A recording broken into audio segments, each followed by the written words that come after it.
Hi everyone, welcome to Success Series. This is your educator Shrishti, and we are looking at your polity, which is Civics NCRT for class 8.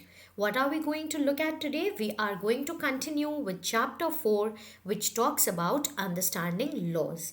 तो class 8 की civics book आपके लिए बहुत ही important है because it forms the base for the other classes that are to follow and today's chapter is very related to what we have done in chapter 3 that was about parliament क्योंकि हमने parliament chapter में ये पढ़ा था कि इनका एक important function होता है legislation and what is legislation legislation is basically making of laws तो उसी रिगार्ड में today we will understand that what can we understand from these laws and how are we to go about it. With that, we will start the class today. So let's begin, guys.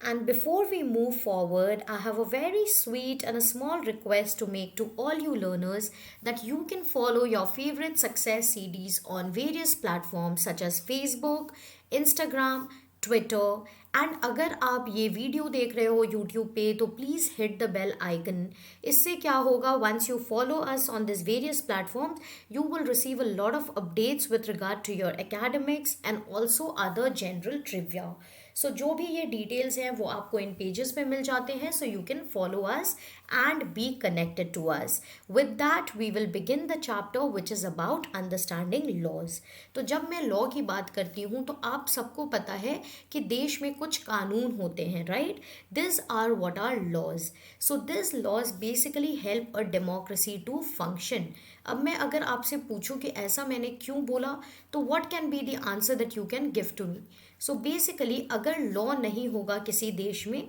So what will be the state it will be the state of anarchy anarchy is कोई भी ऐसी system जहाँ पे कुछ भी laws नहीं हो कुछ भी रूल्स एंड रेगुलेशंस नहीं हो लोगों की जो मर्जी वो लोग वो करें so then it leads to an anarchical form of government और an anarchical form of society but when you have the presence of laws तो इससे क्या होता है कि आप कई सारी चीज़ों को कंट्रोल कर सकते हो you can control the activities of the citizens of the country you can control what the people outside will be able to do with in the country इस तरीके से हर एक छोटी सी छोटी चीज़ से एंड लेकर के बड़ी से बड़ी चीज़ तक we have a lot of laws that are there for example laws that specify the age of marriage अब हमारे पास क्यों कानून है ये कहने को कि शादी कौन सी एज में करनी चाहिए ताकि जो लोग बहुत जल्दी विवाह कर लेते हैं या फिर शादी करवा देते हैं that is against the law this is to prohibit any kind of child marriages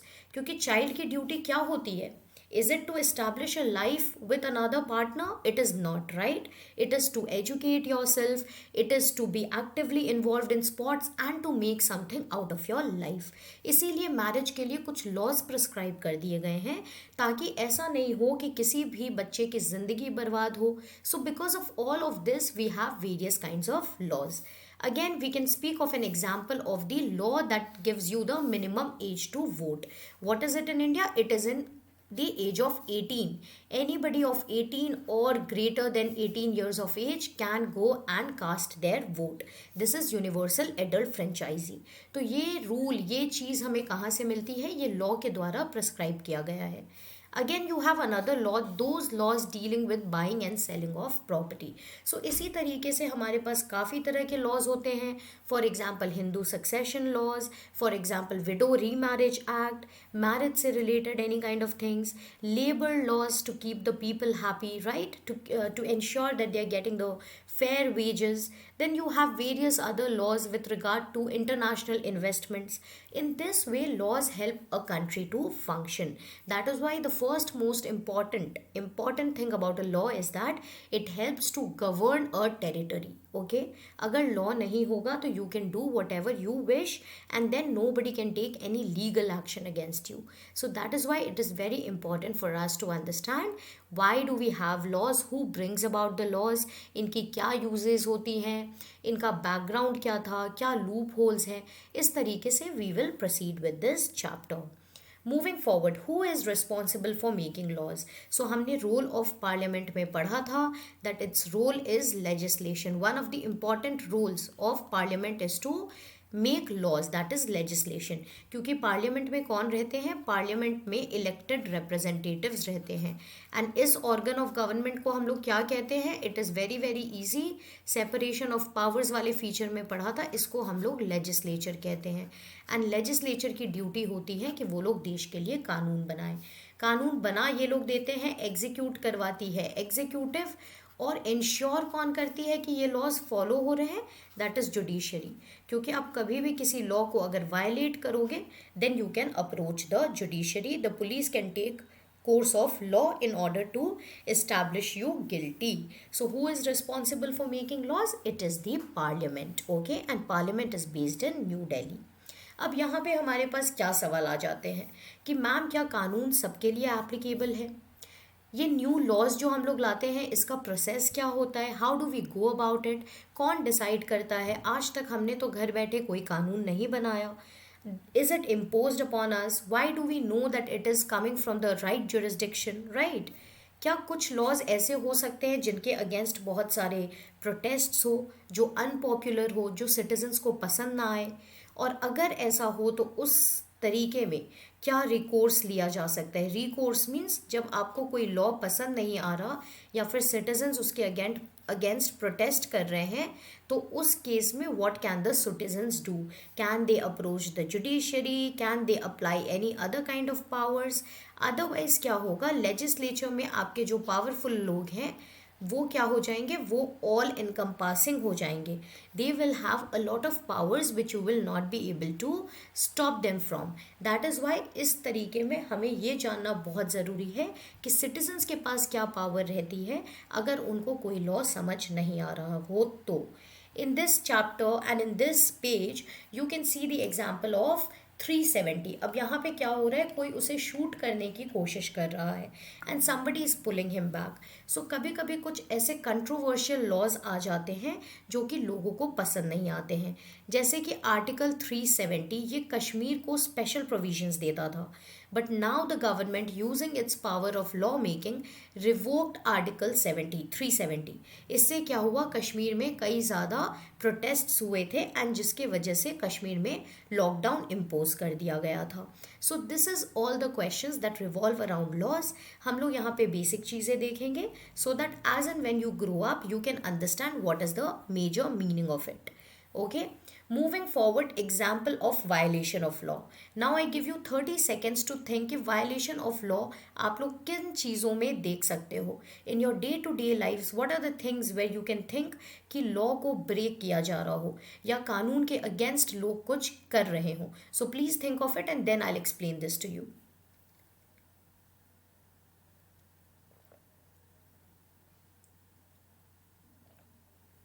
Okay, so I think you have thought of it. If not, violation of law is basically breaking the law. Breaking the law, is it legal or illegal? It is an illegal thing. इसके बाद क्या हो सकता है, तो जिस तरीके का लॉ है उसमें ये मेंशन किया हुआ रहता है कि आप पे पेनल्टी इम्पोज की जा सकती है या फिर आपको जेल में लिया जा सकता है. So this kind of actions can be taken against you if you are breaking the law.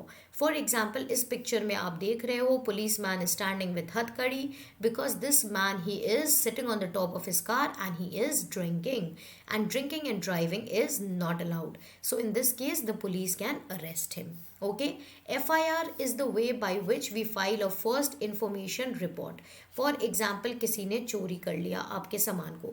So what can you do? You can go to the nearest police station. You can file a first information report giving all the details.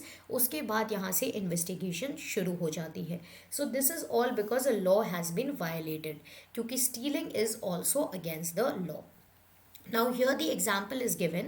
A government official helps his son go into hiding because his son has been given a 10-year jail sentence by a district court for a crime that he has committed. तो यहाँ पे क्या किया जा रहा है, government official जिनके पास बहुत ज़्यादा पावर है, अथॉरिटी है, इन्होंने क्या किया, इन्होंने मिसयूज़ कर ली अपनी पावर को.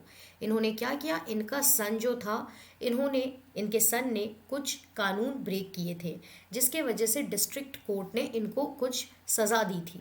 But now this government official, he is applying his authority and trying to get him out from that despite having him committed a crime.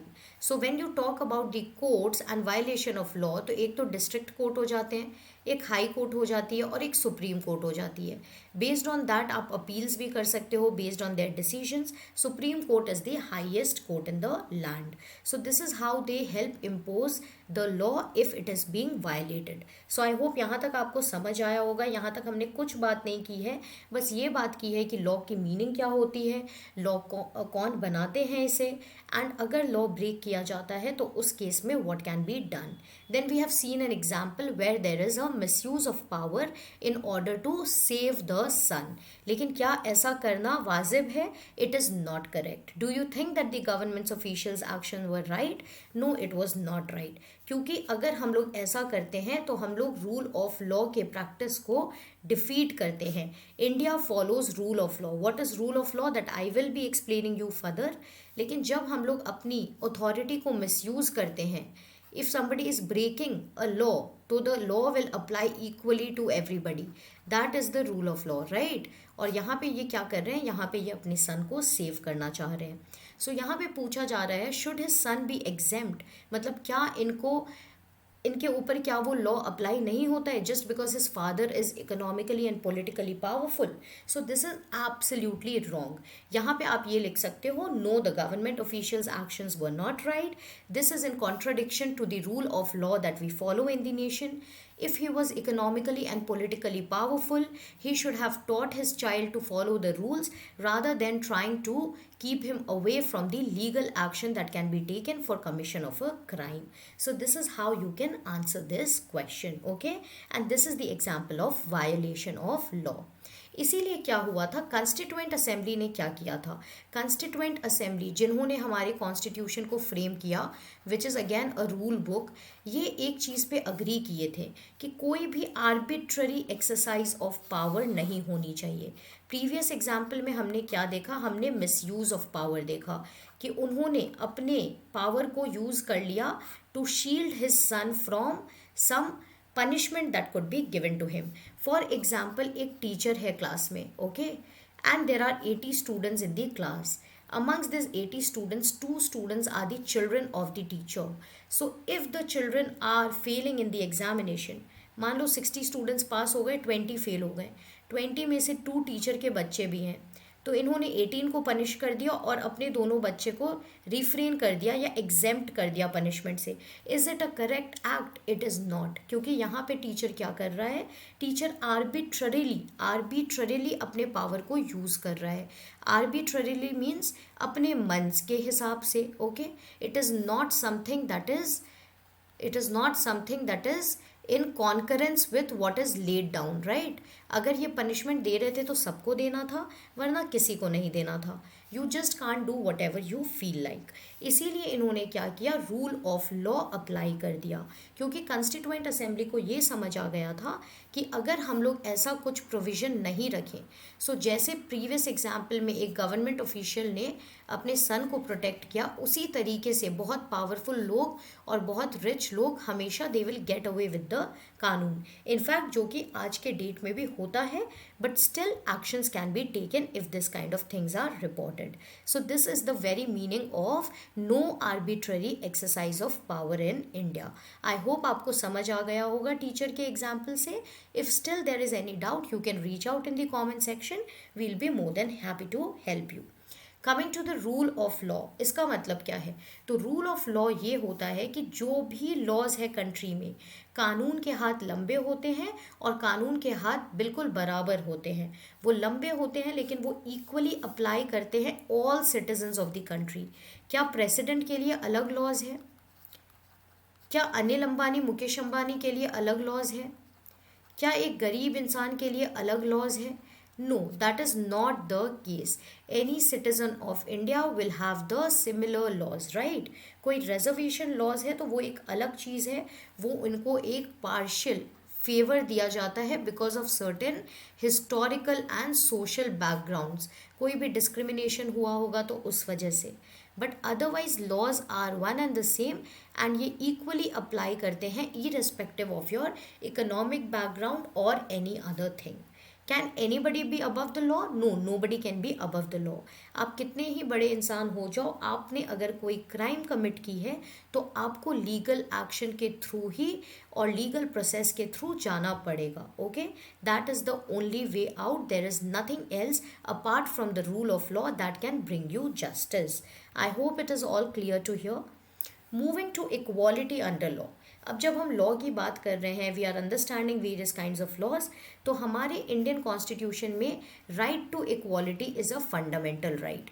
और इस राइट को मेंटेन करने के लिए हमने क्या बताया था कि ये जो लॉ है इट कैन नॉट डिस्क्रिमिनेट, मतलब ये कोई भी इनइक्वल ट्रीटमेंट नहीं दे सकते हैं between different people on the basis of your gender which is male और female, or on the basis of your place of birth. For example, you're being born in Karnataka, or you're being born in Northeast, or you're being born at Bihar, caste, etc. It cannot differentiate on the basis of this. Can a law say कि नहीं ब्राह्मण ने crime commit की है तो इनके ऊपर कम punishment लागू होगा, and if you are a Shudra then we will put you under the bars or behind the bars for a longer period? No, that can not be the case, right? You can have special laws for female in order to protect them from certain things, but you cannot discriminate with having a same law. कोई भी government official हो, कोई भी बहुत ही rich business tycoon हो, या फिर कोई भी पावरफुल हो इंसान जैसे कि president, prime minister, everybody is below the law.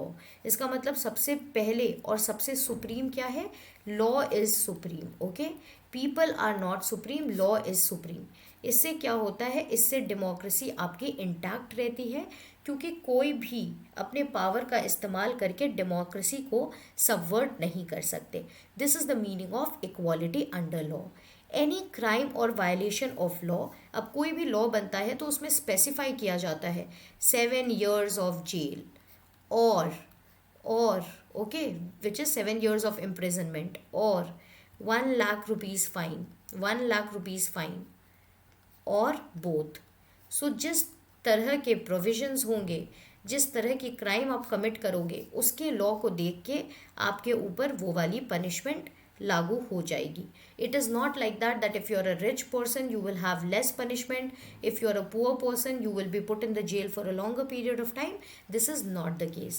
Establishing guilt and उसका प्रोसेस हमेशा सेम रहेगा because India has provided judiciary to take care that the laws in the country are being enforced properly.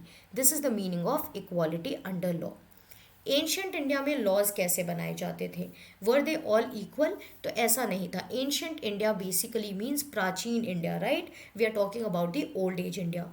उस समय क्या था? कई तरीके के लॉज थे और ये कई बार एक दूसरे में ओवरलैप होते थे। फॉर एग्जाम्पल, एक ही चीज़ के लॉ में दो प्रोविजंस होंगे। One law will state that drinking and driving will cause you 2 years of jail. The other will state that drinking and driving will cause you 4 years of jail. So इस तरीके के बहुत सारे overlapping provisions हो जाते थे ancient times में, क्योंकि एक systematic process नहीं था for law making. Different communities enjoy different degrees of autonomy in administering these laws. इससे क्या समझ आता है कि किसी के पास ज़्यादा पावर थी, किसी के पास कम से थी। So that is why based on their power they use to exercise control over the laws that were there in the country. For example, Brahmins के पास ज़्यादा पावर है तो इनकी से ज़्यादा होती थी। पनिशमेंट एक ही तरह के क्राइम के लिए बहुत ज़्यादा वेरी करती थी। फॉर एग्जाम्पल, किसी अनटचेबल ने अगर क्राइम कर दिया तो उनको बहुत हार्श पनिशमेंट दिया जाता था, बट वही चीज़ अगर किसी क्षत्रिय ने कर लिया, किसी वॉरियर ने कर दिया, या फिर किसी राजा महाराजा ने कर दिया, okay, then in that case what use to be happening, it use to be that they were exempted from it, या फिर उनको बहुत ही माइन्यूट पनिशमेंट दी जाती थी। What am I talking about? Am I talking about present day state? No, I am talking about ancient India. लेकिन उसके बाद क्या हुआ? उसके बाद धीरे धीरे जैसे कि हर चीज़ की एवोल्यूशन होती है। For example, human beings have come from apes, right? पहले हम लोग मंकी लाइक थे, have you seen the images और नॉट? एंड धीरे धीरे after evolution we became homo sapiens. Homo sapiens means human beings, right? ये एक दूसरी स्पीशी आ गई, but we are basically coming from the ancestors which are apes and monkeys. इसी तरीके से एंशियंट सिस्टम ऑफ लॉज बहुत ही रिडंडेंट था. ये एक अच्छी प्रैक्टिस नहीं थी क्योंकि यहाँ पे इक्वालिटी ऑफ लॉज नहीं थी. तो इनको रिप्लेस कर दिया गया न्यू लॉज से. धीरे धीरे जैसे जैसे हमें इंडिपेंडेंस मिली, we did start realising that equality is a fundamental feature of our constitution. इस तरीके से हम नए कानून ले आए जिन्होंने एंशियंट सिस्टम ऑफ लॉज को वाइप आउट कर दिया. ये कंसेप्ट कहाँ से आया, रूल ऑफ लॉ का कंसेप्ट? जनरली हम बिलीव करते हैं कि ब्रिटिशर्स ने इनको हमसे इंट्रोड्यूस करवाया, लेकिन इस थियोरी में बहुत सारे कंटेंशंस हैं. इसका मतलब it is not an universal acceptable theory, क्योंकि रूल ऑफ लॉ क्या कहता है? Rule of law speaks about equality. लेकिन क्या ब्रिटिशर्स इक्वल लॉज फॉलो कर रहे थे जब they were ruling here? Definitely not. इसीलिए कुछ लोग कहते हैं कि अगर ब्रिटिशर्स ने इसे इम्प्लीमेंट किया था तो ये लोग खुद क्यों नहीं फॉलो कर रहे थे. आप जब ब्रिटिश एरा में जाओगे, जिस चैप्टर में की हम लोग बात कर रहे हैं, वहाँ पे हम लोग देखेंगे कि ब्रिटिशर्स ने किस टाइप के लॉज यहाँ पे इम्प्लीमेंट किए थे जो कि रूल ऑफ लॉ की प्रैक्टिस को डिफीट कर रहे थे. इसीलिए कुछ लोग ऐसा नहीं मानते हैं कि Britishers had brought this about. For example, a teacher is teaching you, so they need to do it correct. If they are asking you something, they should be aware about it first. तो अगर Britishers ने rule of law लाया है यहाँ पे, तो पहले तो उनको जानकारी होनी चाहिए कि what does it mean. So this is disputed, but this is how laws evolved. Claims over dispute. ऐसा लोग डिस्प्यूट क्यों करते हैं? ऐसा क्यों कहते हैं कि शायद ब्रिटिश ने ये नहीं इंट्रोड्यूस किया होगा? क्योंकि हिस्टोरियंस कहते हैं कि पहली बात तो ब्रिटिशर्स के टाइम पे जो कॉलोनियल लॉज थे, ब्रिटिशर्स ने जो हमें रूल किया, उस प्रोसेस को हमने क्या बोला है? कोलोनाइजेशन. और कोलोनाइजेशन के पीरियड में जो भी लॉज बने थे उनको हम कॉलोनियल लॉ कहते हैं. तो ये बहुत ही आर्बिट्ररी थे, क्योंकि ब्रिटिशर्स अपने लिए वो लॉज इम्प्लीमेंट नहीं करते थे, बट इंडियंस के लिए वो लॉज इम्प्लीमेंट किए जाते थे. इसका मतलब क्या था? वो arbitrary exercise of power implement कर रहे थे, जहाँ पे पावर इस तरीके से यूज़ किया जा रहा था जहां उनको अपनी मर्जी थी. Not that it was equivalent for everybody. Second reason of dispute is that Indian nationalist ने बहुत ज़्यादा अहम भूमिका निभाई है in development of the legal sphere in British India. जब ब्रिटिशर्स इंडिया में थे, so the law forming, the law system was very very different. लेकिन इंडियन नेशनलिस्ट आगे बढ़े, बहुत ज़्यादा एजुकेशन के बाद इनको समझ आया कि एक अपनी लीगल सिस्टम बहुत ही ज़रूरी है इंडिया में, और इनका योगदान, इनका contribution in the legal sphere is very very important. Based on this two theories, it is disputed that Britishers must have brought about rule of law in India.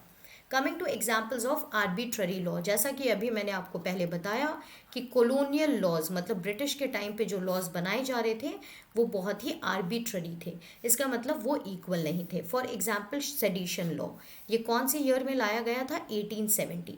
What is the meaning of sedition? Sedition is basically जब आपको ये वहम हो जाए या वहम हो जाए कि कोई भी आपके अथॉरिटी को सबवर्ट करने की कोशिश कर सकता है या क्रिटिसाइज करने की कोशिश कर सकता है, तो उस समय आप उसको इन द नेम ऑफ सेडिशन एक एक्शन ले सकते हो. सो ब्रिटिशर्स ने सिमिलरली क्या किया कि कोई भी इंसान जो ब्रिटिश के अगेंस्ट आवाज़ उठा रहे थे या फिर ब्रिटिश की पॉलिसीज़ को क्रिटिसाइज कर रहे थे, ब्रिटिश उसको एक्ट ऑफ सेडिशन मानते थे. They said that we will consider it as an act of sedition. इसका मतलब कि आप ये एक्ट इसलिए कर रहे हो ताकि आप ब्रिटिश गवर्नमेंट को यहाँ से हटा सको. So we will not undergo any due trial and we can automatically arrest you in the name of what? In the garb of sedition. क्या आप लोगों को समझ आया? अगर नहीं आया तो मैं फिर से एक बार आप लोगों को बताती हूँ. यहाँ पे ये कहा गया था कि अगर आप कोई भी आवाज़ उठाते हो ब्रिटिशर्स की पॉलिसीज़ के अगेंस्ट, या फिर आप क्रिटिसाइज़ करते हो, आप प्रोटेस्ट करते हो, तो आपको अरेस्ट करने के लिए कोई भी लीगल प्रोसेस फॉलो नहीं करना पड़ेगा. ब्रिटिशर्स अज्यूम करेंगे कि आप ब्रिटिश गवर्नमेंट के अगेंस्ट हो, and that will amount to an act of sedition and you will be put under sedition charges. So this was a very very regressive law which aimed at creating problems for the Indians. यहाँ पे question है state one reason why you think it was arbitrary, क्योंकि ये Indians पे apply किया जा रहा था, not on other Britishers living in India. Second, it was arbitrary because Britishers were doing it to their whims and fancies. इन्होंने कोई एक पर्टिकुलर प्रोसेस फॉलो नहीं किया था, just to save themselves from the protest of the people उन्होंने इस तरीके के लॉ को अंजाम दिया था. In what ways does the Sedition Act contradict the rule of law? It contradicts because rule of law talks about equality, but is Sedition Act equal for everybody? No, it is not. So यहाँ से आपको ये answer clear हो जाता है. Then we come to second arbitrary law, जहाँ पे हम लोग ये बात कर रहे हैं कि एक और लॉ था जो कि इन इक्वालिटी की एग्जाम्पल था. Okay, it was also talking about inequality which was the Rowlatt act of 1919. Another example was this act. इसमें ब्रिटिश गवर्नमेंट क्या कर सकते थे कि कुछ भी अगर हुआ तो हम आपको जेल में डाल सकते हैं और आपको लॉयर की हेल्प या फिर कोई लीगल एक्शन लेने का मौका नहीं दिया जाएगा. अदरवाइज आज के डेट में क्या होता है, अगर आपके अगेंस्ट कोई इन्वेस्टिगेशन भी है फिर भी you have the right to be presented, right to be heard. मतलब आप अपने लॉयर को चूज कर सकते हो, वो आपके केस को रिप्रेजेंट कर सकते हैं एंड इस तरीके से आप अपनी आवाज़ कोर्ट के सामने तक ला सकते हो. So there is a due trial process that is followed. लेकिन राउलैट एक्ट 1919 ने ये ड्यू ट्रायल प्रोसेस को छीन लिया था और ब्रिटिश गवर्नमेंट अपनी मर्जी से लोगों को इम्प्रिजन कर सकते थे.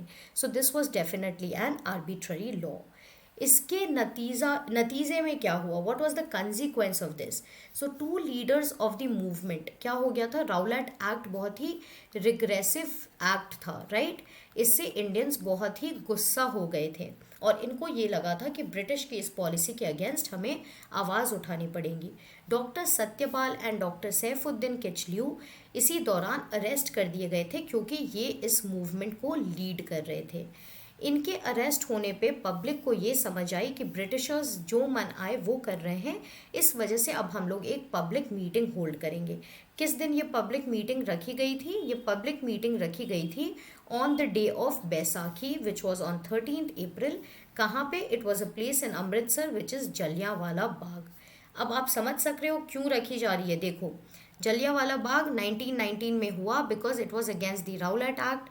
राउलैट एक्ट में क्या था कि आपको इम्प्रिजन किया जा सकता था और आप अपनी आवाज़ कोर्ट तक नहीं ला सकते हो. तो अब ये तो बहुत ही रिग्रेसिव लॉ था. इस वजह से इंडियंस इस एक मूवमेंट को नतीजा दिए थे जहाँ पे ये लोग इस पॉलिसी के against they were trying to fight it out. इसी दौरान सत्यपाल एंड डॉक्टर सैफुद्दीन को अरेस्ट कर लिया था ब्रिटिशर्स ने क्योंकि वो लोग ये प्रोटेस्ट मूवमेंट को लीड कर रहे थे. Now when the Indians saw this they got irritated, जैसे कि आपने 1857 रिवोल्ट में देखा था, right. People came together. Similarly यहाँ पे ये लोग एक पब्लिक मीटिंग होल्ड करना चाह रहे थे ताकि ये लोग इस इंसिडेंट को डिस्कस कर सके. जलियांवाला बाग में ये चीज़ हुई थी. इसके बाद पता है क्या हुआ, एक British official who was named as General Dyer, वो यहाँ आए. उन्होंने देखा कि इंडियंस यहाँ पे मीटिंग होल्ड कर रहे हैं against the Britishers. He ordered them to open fire. So can you imagine all alive people in a playground, in a big ground? Many of them were killed. It was a very bloody massacre, a very tragic incident that is still remembered and will always be remembered, whether history, talks of it or not. So a lot of people died क्योंकि open firing कर दी गई थी. बहुत लोग well में कूद गए थे because they wanted to save themselves. This was what was known as the Jallianwala Bagh massacre.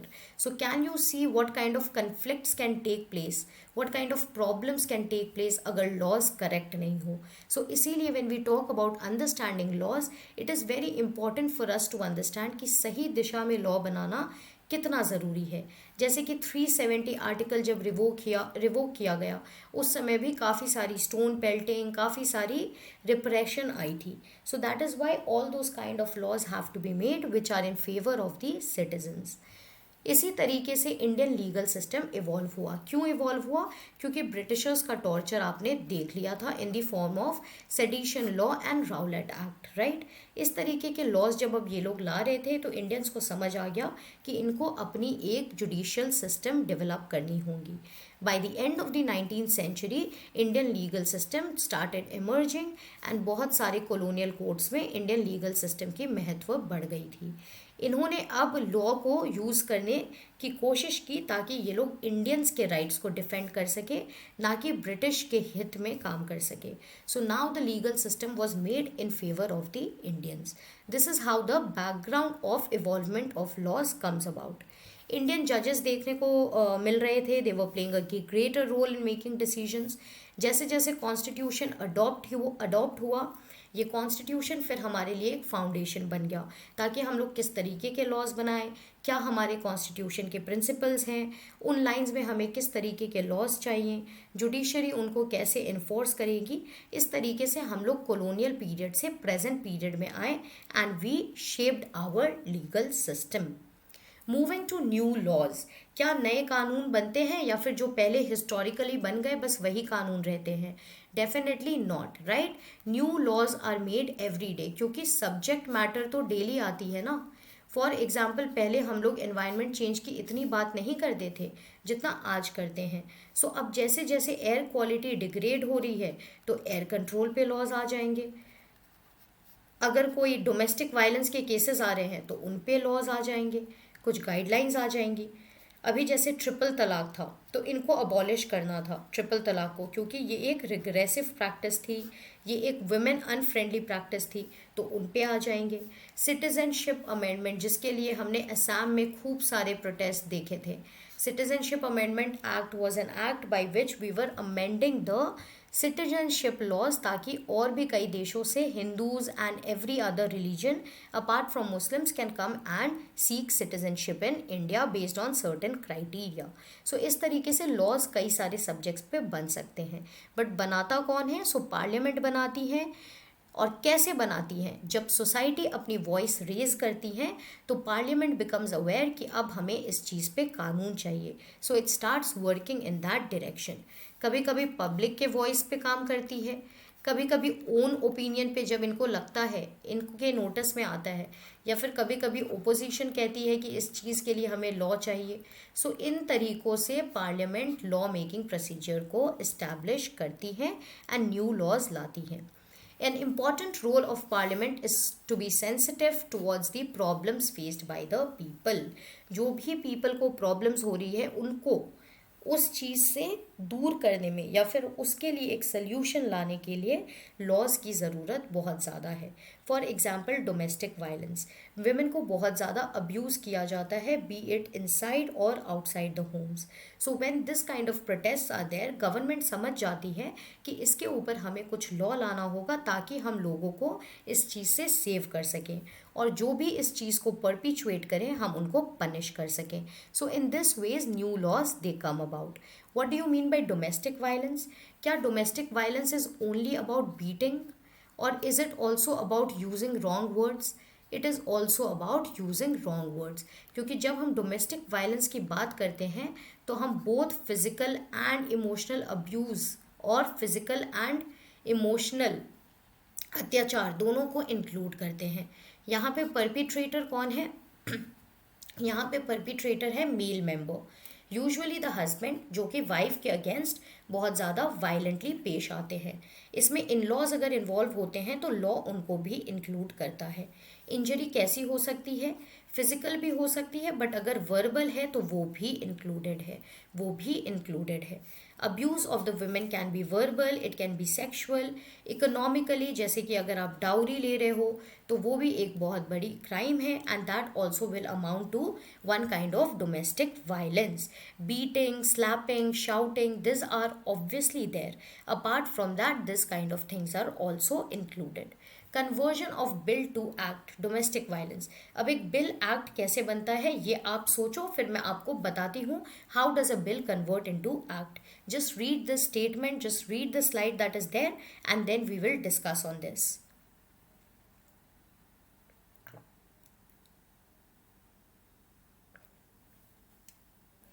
So conversion of bill to act. एक एक्ट जो होता है, जो एक लॉ बनता है, does it directly come about as a law? No. Parliament में क्या होता है, दो हाउसेस रहते हैं, राज्यसभा, लोकसभा। अगर इनको कोई मैटर आता है, ये लोग एक बिल इनिशिएट करते हैं। एक बिल जाती है, सपोज लॉ लोकसभा ने इनिशिएट किया, तो वो रीडिंग्स के बाद राज्यसभा में जाएगी। फिर राज्यसभा उसमें मॉडिफाई करेंगे, या फिर अगर मॉडिफिकेशंस नहीं चाहिए तो उसी तरीके से उस बिल को या तो पास करेंगे, या तो पास करेंगे या तो उसको रिजेक्ट करेंगे। In this way after a lot of readings, जब दोनों हाउसेस अग्री कर जाते हैं तो फिर वो प्रेसिडेंट के पास जाती है। जब प्रेसिडेंट उस पर अपना असेंट दे देते हैं, which is the signature, then that becomes an act and that is known as a law. उसके बाद ये कानून बन जाता है and then everybody has to follow it. क्या बिल सबको फॉलो करने होते हैं? No. Bill is just a process by which a law is going to come in to picture, लेकिन बिल की कोई लीगल रैमिफिकेशन नहीं होती है। Conversion of bill to act कैसे होता है, देखिए दिसंबर 2002 में क्या हुआ था। बहुत सारी कमिटीज़ होती हैं पार्लियामेंट में, ये लोग देखते रहती हैं कि किस तरह के इश्यूज चल रहे हैं देश में।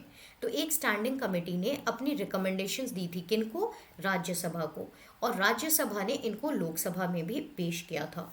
कमेटी के रिपोर्ट में क्या था? कमेटी के रिपोर्ट में विमेन ग्रुप की बात की गई थी कि विमेन ग्रुप के कुछ डिमांड्स हैं, this are the demands and they had try to bring that forward in the parliament which is to the Rajya Sabha and the Lok Sabha.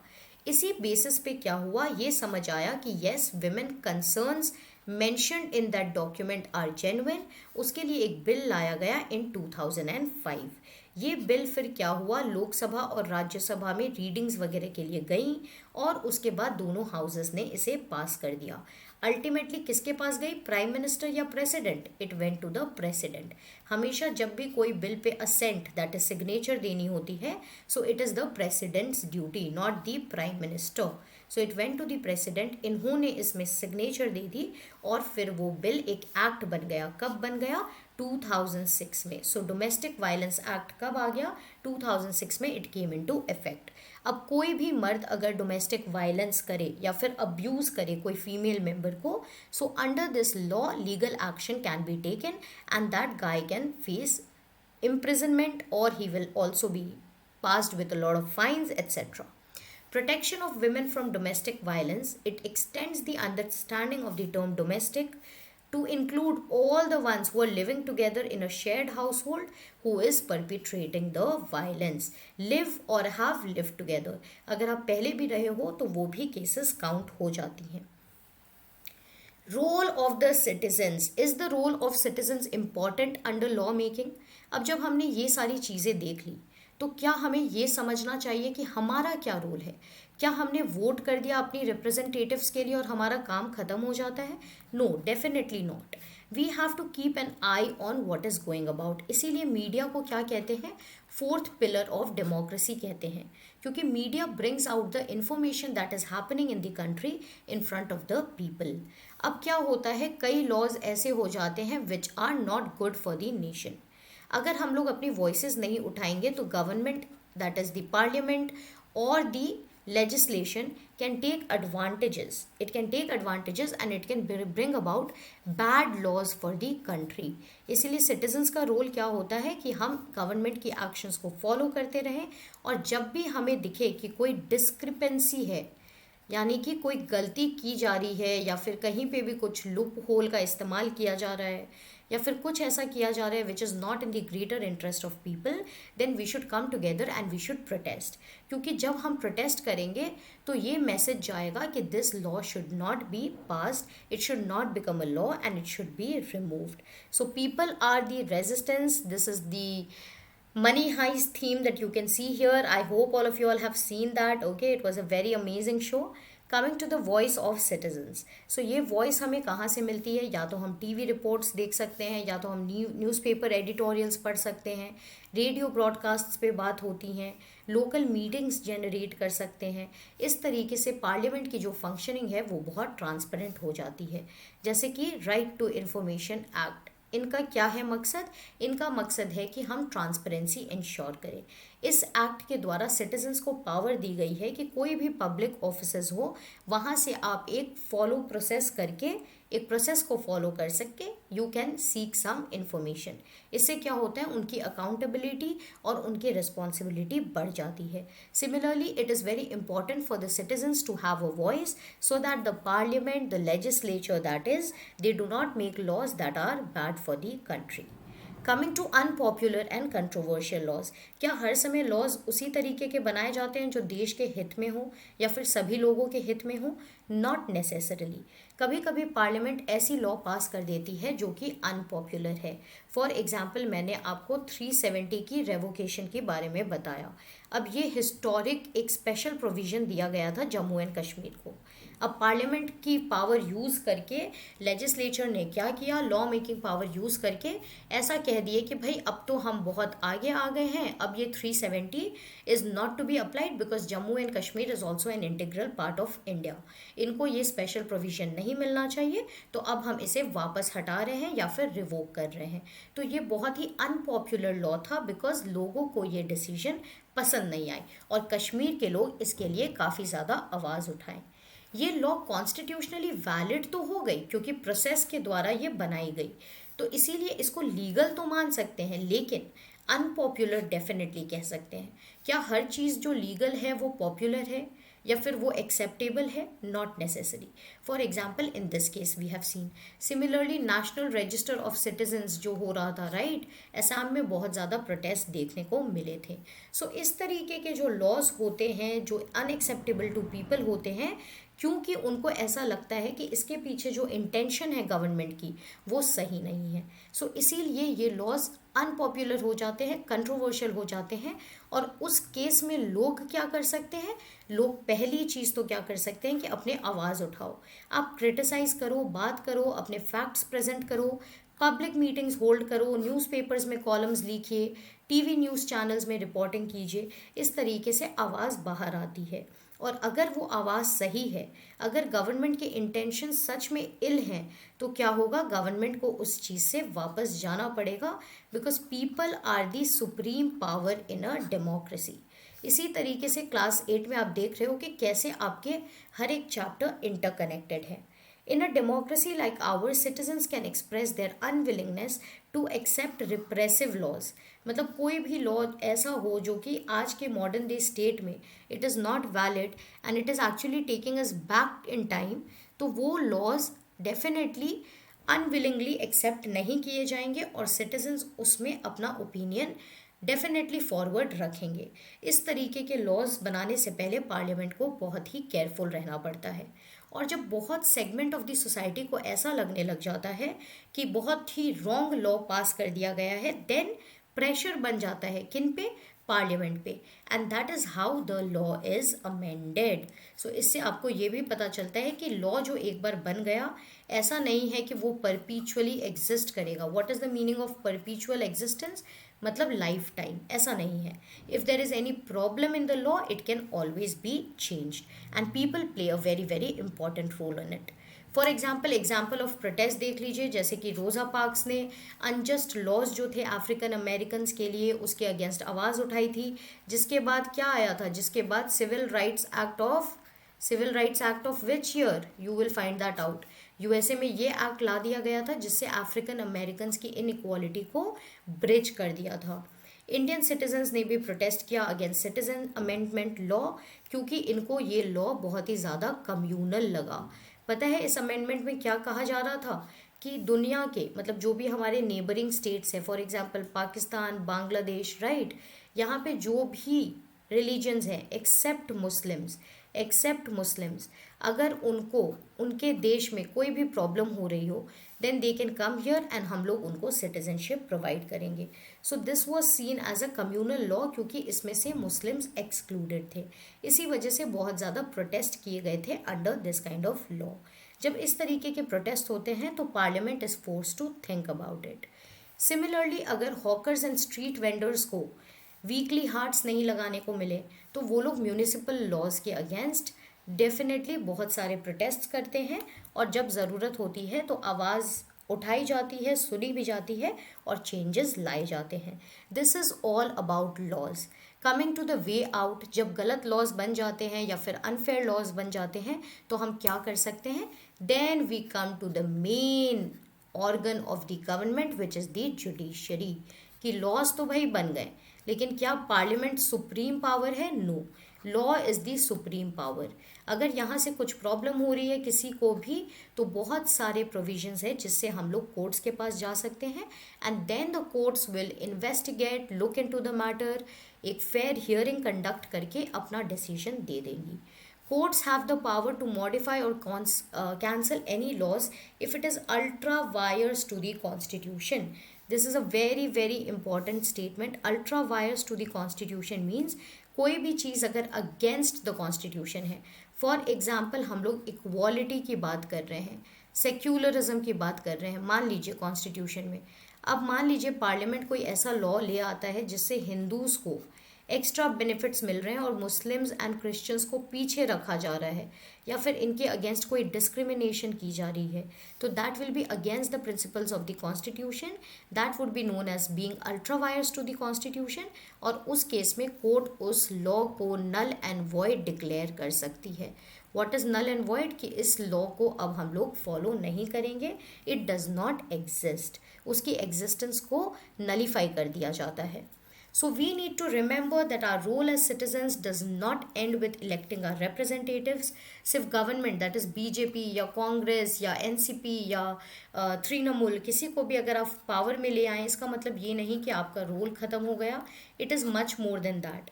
जैसा कि हमने पार्लियामेंट चैप्टर में पढ़ा था कि रूलिंग पार्टी को चेक में रखने के लिए ओपोजिशन का बहुत ही महत्वपूर्ण रोल होता है।